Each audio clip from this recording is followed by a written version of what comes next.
Senator, thank you so much for taking the time to see us You today. bet. As you probably know, 9 days ago, we started a petition to get money out of politics. 9 days? 9 days.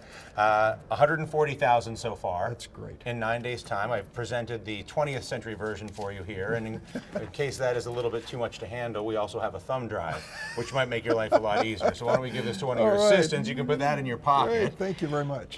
Thank you for receiving the petition on our behalf. Well, I tell you, it is a timely issue. And I'm glad that you took the leadership on this, because I really think there's a strong American sentiment for change in Washington, and it starts at the core of our political system. How we raise money, how much money we raise, and the impact of special interest on the decisions made every day in Congress. How do you interpret the surge? 9 days, 140,000 people. We're doing 20 or 30,000 signatures a day. It's clear that it's not me and it's not you, it's everybody. I think what the American people would say to us if they could each come and talk to us, and what you're facilitating through your effort, is the American public officials should be focusing on the special needs of America, not the special interest groups.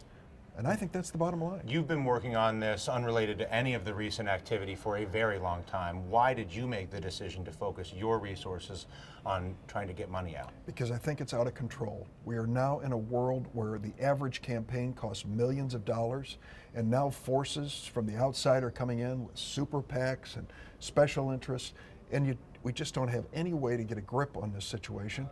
I can't tell you, it would be embarrassing to tell you how much time every member of Congress has to spend, unless they're independently wealthy, on the telephone begging for money. It's not healthy for our government, it's not healthy for our nation. How many signatures has to go into the digital wave by next year's elections in order to be heard by this town? I can tell you that it's not just the signatures, and they're important, but it's people connecting up. Blogs and websites and Facebook pages where they believe in this and will come together. This social media, I think, has great power behind it.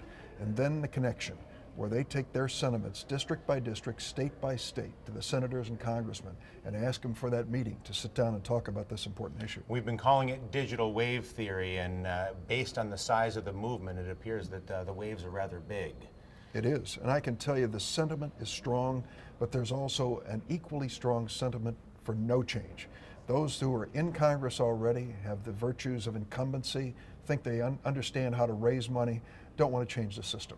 And that's what's hurting us in Congress. Then across the street at the Supreme Court, of course, is this notion that money is speech, and unlimited money means unlimited speech. I don't think that's true. I think it's going to corrupt our process, but those are the two forces against change.